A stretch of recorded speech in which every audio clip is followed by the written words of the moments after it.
Habang patuloy na umuunlad at nagiging advance ang teknolohiya, sa panahon ngayon ay patuloy din ang pagtaas ng bilang ng mga hackers. Paano na-hack ang account ng isang delivery rider? Possible ba mo na manakaw yung account? Manakaw? Oo. Bakit? Ano ba Kasi nangyari? di ko alam eh. Parang nadali ata ako eh. Hindi na ako makalagin sa account ko eh. Kasi may tumawag kasi sa akin. Ang tumawag kasi sa akin to, nakabook siya po Malabon. Oh. Tapos pinatawag sa akin to. Tapos ang sabi niya, ibigay ko lang to sa kanya yung dulo ng number, yung 3657. Tapos, Number ni Nino. ito yung tumawag.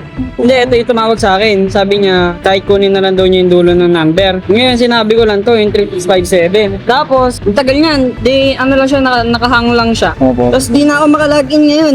Sinasabi na niya, invalid number na daw. Ako. Possible kaya yun?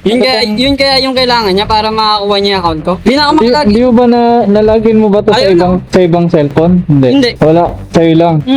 Ayun na. Nag-book yung hacker at nagpanggap na customer para makuha yung ilang information at possible OTP na naibigay ni Paps. Possible. Baka pinalitan niya yan ng ano. May booking pa naman ako dalawa. Ayun o, mobile number is invalid na. Bukod sa dalawang ongoing bookings na dala ni Paps ay nakuha niya itong pangatlong booking na pipick upin sana dito sa Makati na siya naman nakakausap niya through phone call. Ano yun? May magsisend ng OTP yan eh. Hindi, wala naman nagsend sa akin ng OTP eh. Hindi, pagpapalitan kasi yung number mo, may magsisend sa'yo ng OTP. Hindi, baka hindi niya pinalitan yung number, baka pinalitan niya lang yung password. Kasi invalid na siya, hindi na pumapasok yung password ko dati. Kinabahan niya ako, sabi ko, paano yung dalawang booking ko? Dalawa pa naman yung hawak ko ngayon na bookings. Dito ay sumubok kami ng ilang mga troubleshooting baka sakaling ma-recover namin ang account niya. Kaya alanganin naman ako magpunta ng Lalamove Hub eh. Kasi inano niya pa ako kanina, tinanong niya pa ako eh, sabi niya, Oh. ito ba yung number mo sa yung 0991? Sabi niya ganun, kinonfirm niya pa ako. Ano yung kausap mo? Pick up? Ganon? O yung Hindi, drop off. Drop off na. Kinonfirm pa niya yung sa may number ko. Kaganina, may lumalabas kaganina. Send the code via SMS or kaya call. Oo. Kaya inisip ko kaganina, yung sa may pag-call, baka itong apat na number na to sa dulo. Kasi nakalagay doon 4 digits yung sa may code eh. Baka mamaya ito yung code eh. Oo, pwede. Pwedeng call. Pwede kasing message yung OTP. Kaya nga, baka nga ito nga yung OTP number code eh. Possible yan, Pop. Dapat hindi mo nabigay yan. Pinalitan niya yan kasi kung nakuha niya yung code, madali na palitan yan. Basta once na makuha na yung code. Nung sinabi ko yung sinabi ko to, yung dulo na number na to, nakalagin pa ako eh. Nakalagin Tapos, ka. maya, chinek ko yung mga bookings. Biglang nag-logout yung account ko. Tapos pagka-logout ng account ko, Ganyan na. sumasabit sa sa call. Tapos hanggang sa namatay na. Tapos ang ginawa ko, ni-restart ko kaagad. Pagka-restart ko, chinek ko ulit. Ayaw na talaga. Ayun na. At dahil hindi na niya ma-access ang kanyang Lalamove account, nagsuggest ako na makipag-coordinate siya sa customer dun sa dalawang ongoing deliveries na dala niya para makuha ang details ng address at phone number ng drop-off. Paano kaya yung item ko ngayon? Dalawa pa naman to eh. Manila to, tsaka Valenzuela to eh. Hindi, kung may mga number ka nila, wala. Natawagan mo ba yan? Yung mga pick-up. So yun, Tapos sabihin mo hindi na ko lang. alam kung alin dito. Tignan mo yung oras. Kung ano yung mga natawagan mo. Mga pa-umuwi niyan. Valenzuela din. Kung swela din, pauwi mo na sa ano. Bayad na ba yan? Hindi pa nga eh. O yun, deliver mo muna.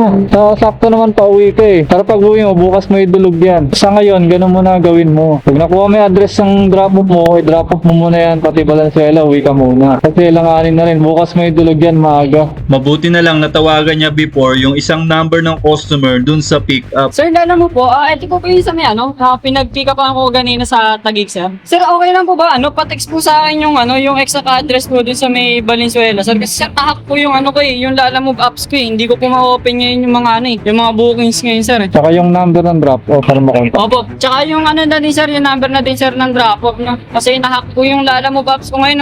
Problema nga po ako eh, kung paano ko ma-deliver to eh. One down. Umisa naman ngayon. Magkasunod lang yan. Walangan. Sino ba unang pinick up yan? At mabuti na lang may information din ng address at phone number dun sa isang item na dala niya. Sige, Paps, okay na to. Nakita ko naman na Nakuha mo na yung information. Tapos yung sa may formation din ng sa Valenzuela. O at least Gusto na lang muna itong dalawa tao. Nakatong ka, di ba, Valenzuela? Sige, sige, Paps. Salamat ha. Thank you, Oo, Paps. sige. Ganun na lang Bahala muna. pa kita. Sorry. Para makauwi ka na.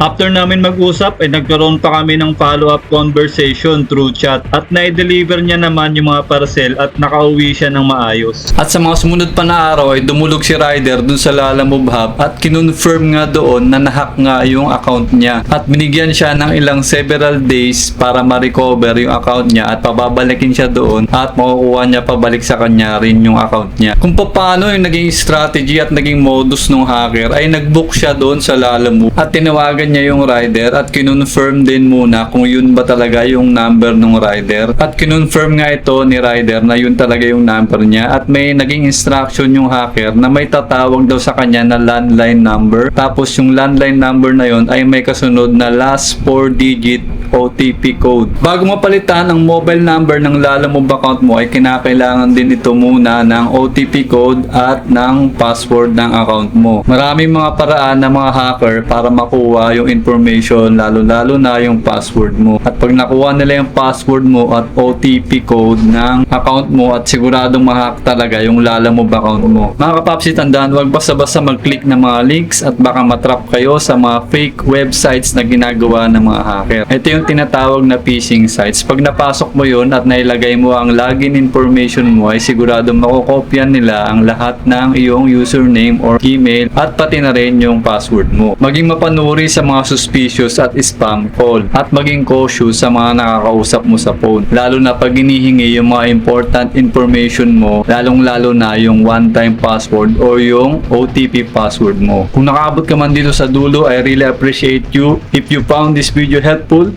like and subscribe.